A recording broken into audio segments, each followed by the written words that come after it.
अस्सलामुअलैकुम व्यूवर्स, कैसे हैं आप सब लोग। उम्मीद है कि आप सब खैरियत से होंगे। आज मैं आप लोगों के लिए लेकर आई हूँ नमकीन गोश्त की रेसिपी। अल्लाह ताला खैर व बरकत दे आपके रोज़ी रिज़्क़ में और सेहत और ज़िंदगी में, आमीन। चलिए शुरू करते हैं। बिस्मिल्लाहिर्रहमानिर्रहीम। सबसे पहले मैंने कढ़ाई में थोड़ा सा ऑयल ले लिया है। बहुत ज़्यादा मैं ऑयल शामिल नहीं कर रही, क्योंकि बीफ में अपनी भी एक चिकनाहट होती है। और फिर इसके बाद मैं इसके अंदर हाफ़ केजी मैंने गोश्त लिया था, उसको अलग ही बॉईल कर लिया था और गला लिया था कम्प्लीटली। उसके बाद मैं इसके अंदर शामिल कर रही हूँ। उसको थोड़ा सा फ्राई कर लेंगे, ताकि थोड़ा सा इसमें कलर भी इसका चेंज हो जाए, थोड़ा टेस्ट भी आ जाए। हाफ़ टी स्पून नमक या फिर हस्बे ज़ायक़ा इसमें आप शामिल कर लें।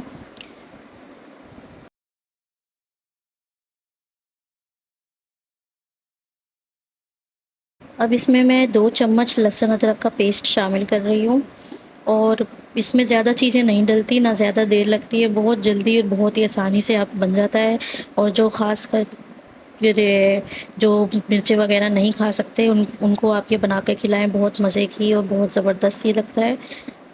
बहुत टेस्टी ये होता है। इसको अच्छी तरह से अब आप भून लें कि लहसुन अदरक का कलर चेंज हो जाए और वो थोड़ा-सा भुन जाए। अब इसके अंदर बिल्कुल 2 चुटकी के करीब मैं काली मिर्चें पिसी हुई डाल रही हूँ, बहुत ज़्यादा नहीं शामिल करनी।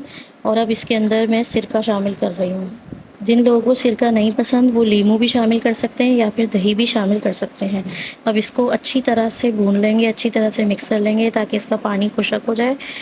और फिर इसके बाद मैं जैसे ही ये तैयार हो गया, उसके ऊपर थोड़ा सा हरा धनिया बारीक कटा हुआ मैंने गार्निश कर दिया है।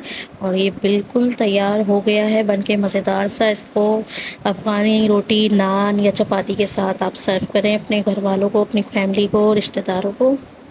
और इसको डिश आउट करें और देखें कितना मज़ेदार सा ये बनके तैयार है। इस वीडियो को ज़रूर लाइक कीजिएगा, रेसिपी को ज़रूर ट्राई कीजिएगा, बताइएगा ज़रूर कैसी लगी।